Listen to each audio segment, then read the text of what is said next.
The room that wouldn't let go. I moved back into my family home at the start of the pandemic. I was 29 and had spent many years away, but something about the world shutting down made this place feel like the only option. Maybe it was comfort, maybe it was just convenience. But something in this house was waiting for me, and I think it always has been.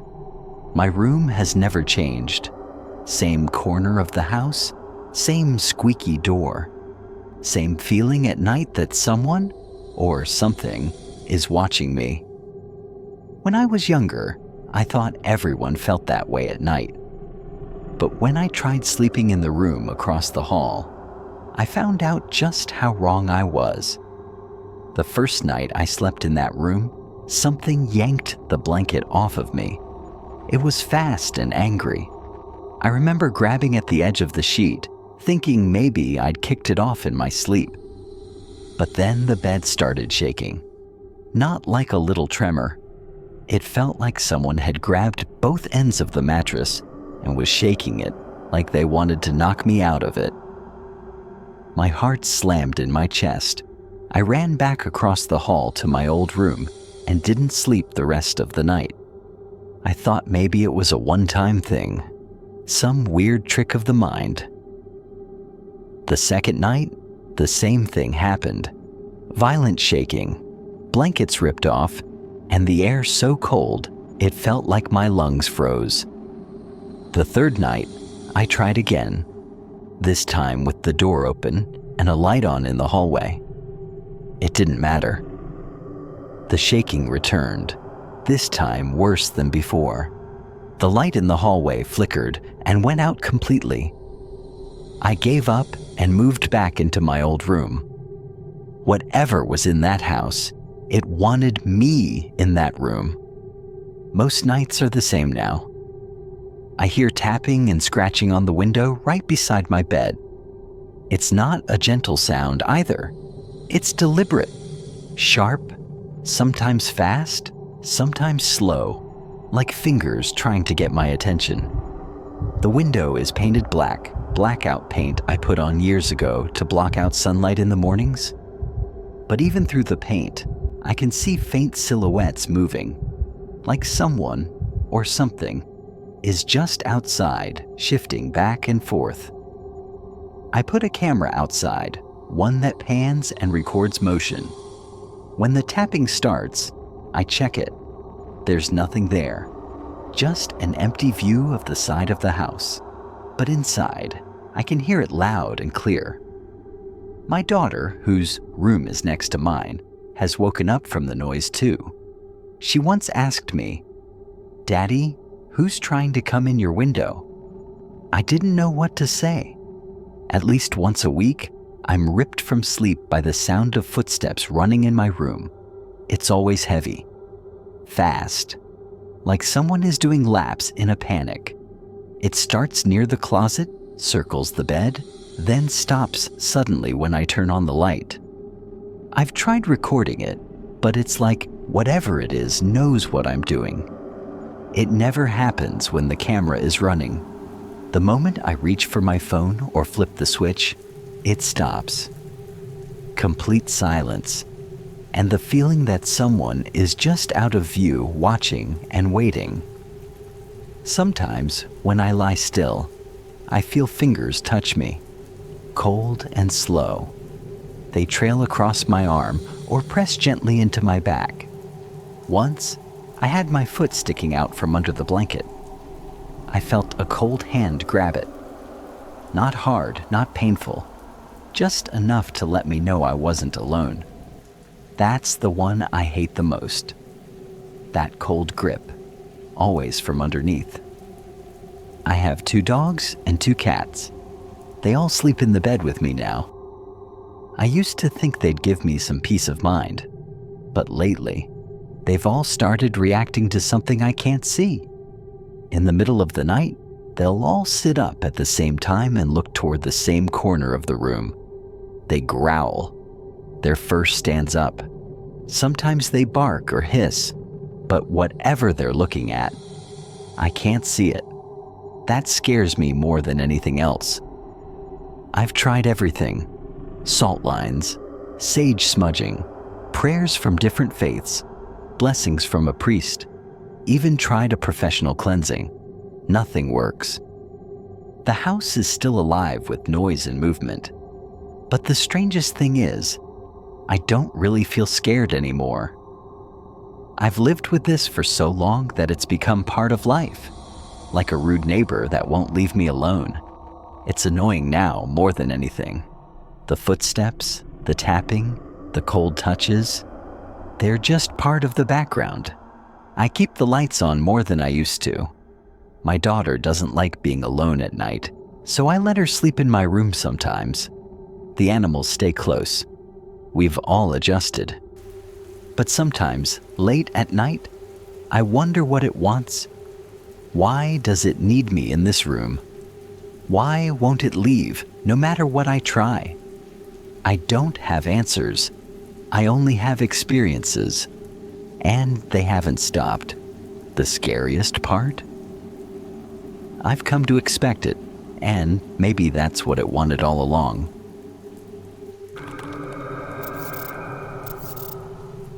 My name is Diana. I live in Guatemala with my big family.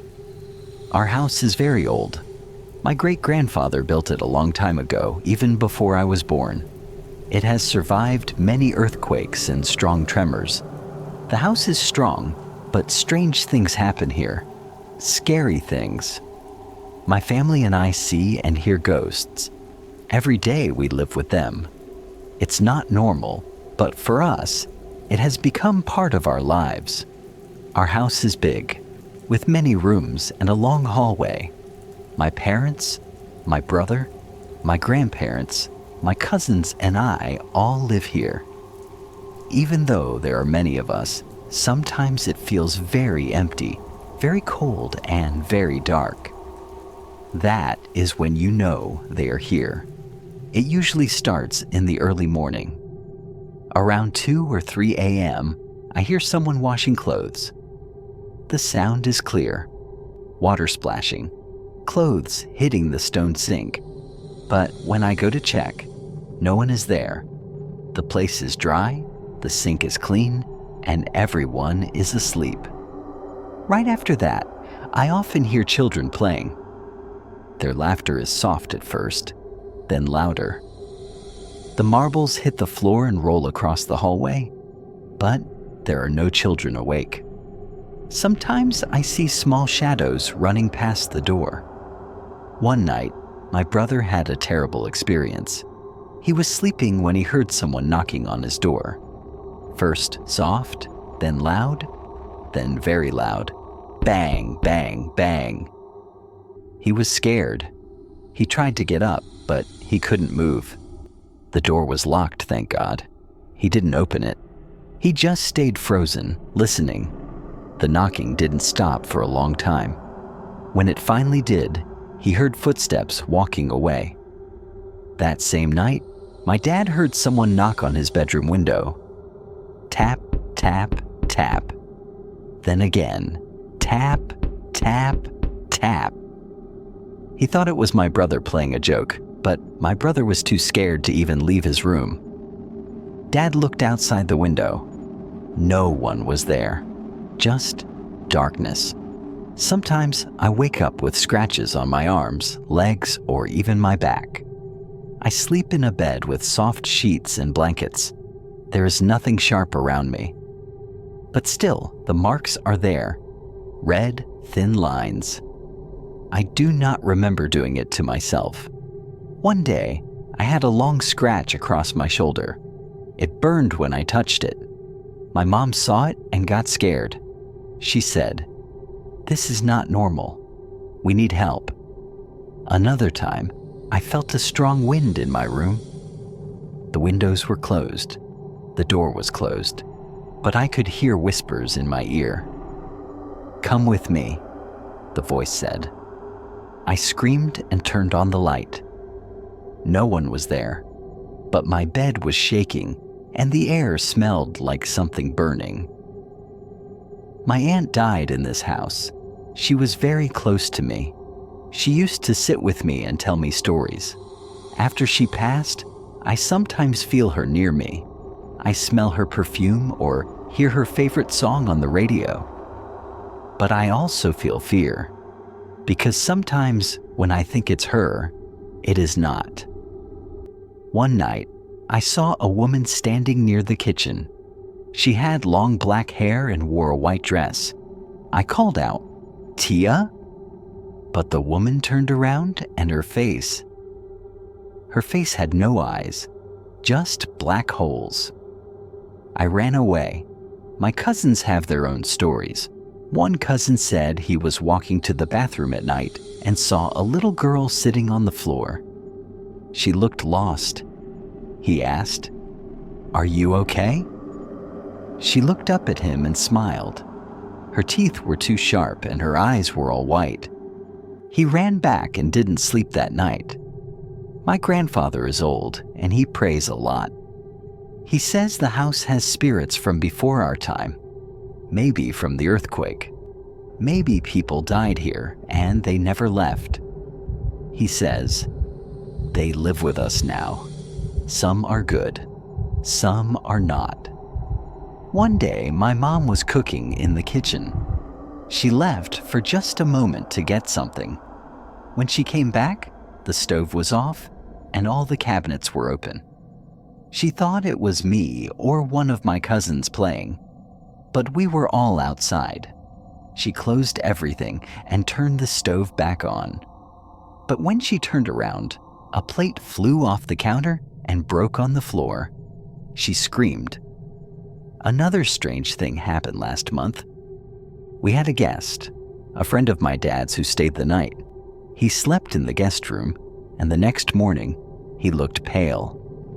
He said he woke up in the middle of the night and saw a man sitting in the corner of the room. The man just stared at him, didn't speak, didn't move, just stared. Our guest turned on the light and the man was gone.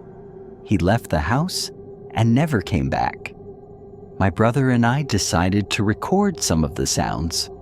One night, we put a phone in the hallway with the camera on. We left it recording all night. The next morning, we watched the video. At first, it was quiet. Then, around 3:17 a.m., we heard the marbles. Then footsteps. Then a voice. A deep voice saying, "Get out." We paused the video. My heart was racing. We showed it to my dad. He said, "We need to bless this house." We called a priest. He came and walked through every room with holy water and a cross.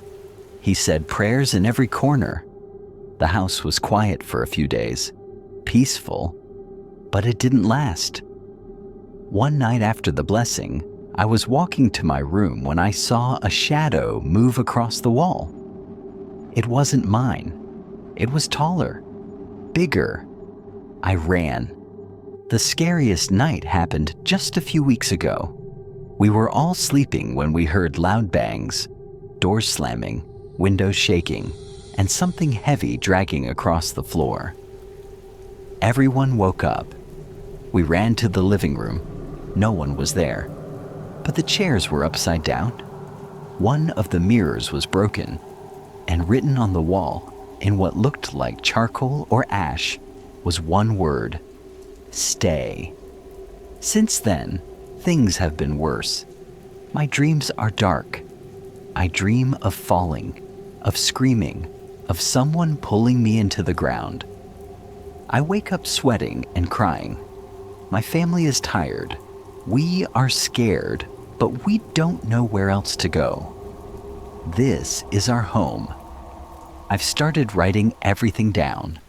Every noise, every shadow, every strange thing. I want to understand what is happening. Maybe one day someone will believe us. Maybe someone will help us. Until then, I will keep my phone close and record everything, because the shadows are real, and the secrets they keep are darker than we ever imagined. Every day I live with the unknown. Every night I go to bed not knowing what will happen. But one thing is true. This house is not empty. It never has been. When I was younger, I had a friend named Jamie. He lived in an old big house on the edge of our town.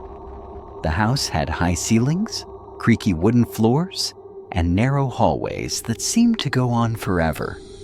The paint on the walls was chipped in places, and some windows were always foggy, no matter how often they were cleaned.